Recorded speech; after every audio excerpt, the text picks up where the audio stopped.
Van Show, Van Show.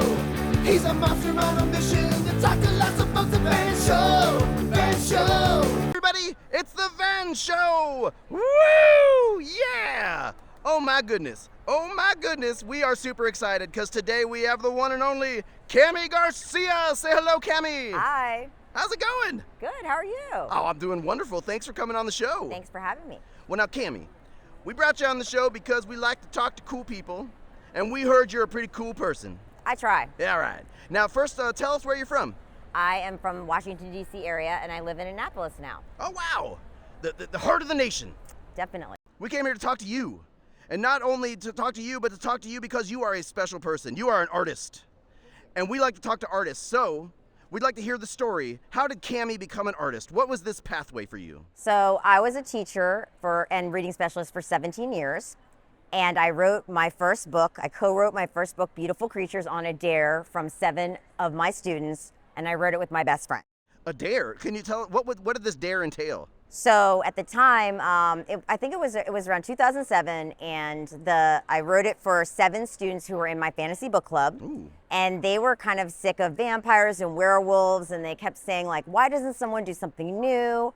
And the girls, they were reading a lot of YA. They were also disappointed because they said the boy was always the one who had the supernatural powers in these books. And they were like, why doesn't the girl ever have the powers? And the boys were disappointed because they said, all of these guys in these books are really rich and dangerous and they're vampires, and it makes it really hard to get a date for, the middle school or the high school dance. Sure. So Margaret Stoll, and I, who's my best friend, we went and had lunch and talked about it all. And we basically hatched an idea of like, this is what we would do if we were gonna write a story. And we pitched the idea to them, and they said, that's a really awesome idea, but you're never gonna do it. Oh, and gauntlet dropped. So I was like, yeah, we are gonna do it. And we wrote the book. We just called it a story, wrote it like serialized fiction. So every night we wrote chapters, and then every morning we sent the chapters to them, and they would read them and give us harsh, unyielding critique that you get from teenagers. Wow. And the story, we didn't call it a book at the time, the story kind of started going viral through a bunch of LA high schools where my former students had moved on to. And at the end of the 12 weeks, we had this story, a Word document, and we were like, what do we do with it? We want more people to be able to read it. And we were gonna make a website. We didn't know we were so foolish. We didn't understand anything about publishing. We were gonna make a website and put it up online for free. And a friend of ours, who is a middle grade author, said, just take a pause, go do your regular jobs for a minute. And he sent it to his agent in New York without telling us. And we got an agent. Wow. But Margie was, a creative at a video game company. I was a teacher in the classroom. We did not take this seriously. We're like, no one's gonna buy this book by us.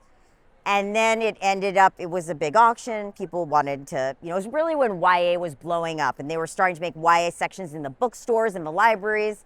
So someone bought it, and it came out, and it's in 51 countries and 38 languages, and I had to stop. I was still teaching when the book came out, and I took my class to Barnes & Noble to see the book on like a field trip. Oh, that's awesome.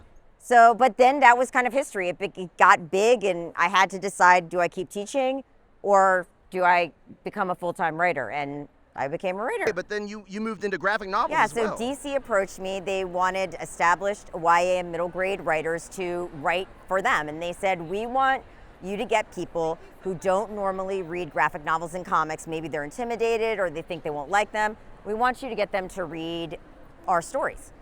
So I had to come up with a pitch, and I picked the Teen Titans, and I basically wanted to create a really realistic version of the characters that were more like real teenagers. No costumes, they had powers, but you would kind of see how the powers evolved. And I wanted to really represent the real teens in our country. So I wanted I wanted LGBTQIA+, I wanted racial diversity, ethnic diversity, visible and invisibly disabled people. And DC was like, okay. So Gabriel Piccolo, who is my artist and partner in crime on that, we've been writing them. The 6th one is about to come out in the fall. Wow. Yeah, it's That's really so fun cool. because I kind of like secretly want to be an artist, but I can't draw, so I get to live vicariously through Gabriel. So can you tell us about the new book? Because this also deals with this, right? So Mixed Up deals with neurodivergence, which, specifically dyslexia. Okay. It's about a little girl named Stella who starts struggling in school and doesn't really understand why or what's going on, why she's having trouble reading all of a sudden. And over the course of the story, she finds out she gets diagnosed with dyslexia. And it's kind of the story of like how she feels about that, how she grapples with the challenges, and also how she comes to understand that like all brains are different and it doesn't make her less intelligent. Just like, invisible disabilities don't make us less able, neurodivergence doesn't make us less intelligent. It just means that our brains work differently. Yeah, that's amazing. And this has just come out, is that right? Yeah, and it's actually inspired by my experiences teaching neurodivergent and dyslexic children when I was a teacher, and by my daughter's story, who is dyslexic, and her name is also Stella, like the character in the book. Wow, that's amazing. I love it. And who was the illustrator for this one? Brittany Williams. Britt is amazing, and just the whole book, the whole team is also, Britt is on the spectrum, and Tyler has a child on the spectrum. So the book was also personally really important to all three of us. Wow, that's so great. Like that you could all kind of collaborate on this thing that you have a personal stake in and really feel passionate and I about. felt like it brought me full circle to teaching, because I always felt guilty about leaving teaching. And all of a sudden I felt like now I'm doing something to represent those students that I taught. And I'm like putting my two careers together, my knowledge as a teacher and my knowledge as a writer. And I'm, putting the chocolate and peanut butter together to make a Reese's. That's amazing. And I want to mention this point. So you are now a full-time writer. Is that correct? I have been since 2010. Wow. Well, that's 15 years supporting yourself as an artist. Yeah. That's incredible. And it's possible. I mean, like, yes. You weren't even looking for this. It was shoved upon you. It's hard though.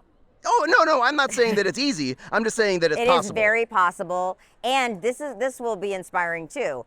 So Gabriel Piccolo, who's my artist for Titans, when I found him, he was a fan artist on Instagram. He was a professional who had worked with like Boom Studios and HarperCollins to do kind of like illustration art, but he had never done a comic book. Really? And his dream was to draw Teen Titans for DC Comics.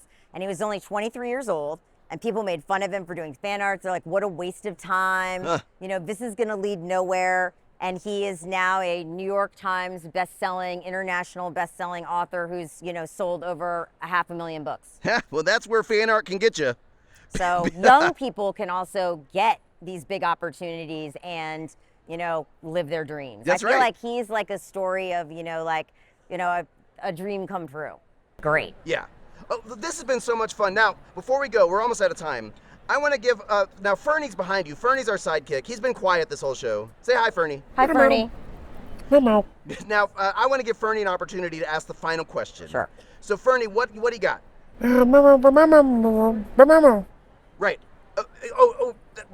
I like that question. Now, what Fernie is wondering is, say Marvel Comics approaches you tomorrow and says, we want you to write a book. What Marvel character would you write for? The X-Men are my favorite. Oh, you didn't even have to think about it. Yeah, because the same reason that I love the Titans. They're flawed, they're messy, there's a lot of young X-Men characters. I just really like the characters that are the underdogs, that seem like they're not going to be able to pull it together. I actually love Spider-Man too, for this Miles Morales, for the same reason. Oh, yeah. That idea of like, you fall into this big important thing you have to do and it's intimidating and scary and you have to figure it out. That's what real life is like. Exactly. This has been so much fun. Thank you for coming on the show. Thanks for having me. Bye. Show,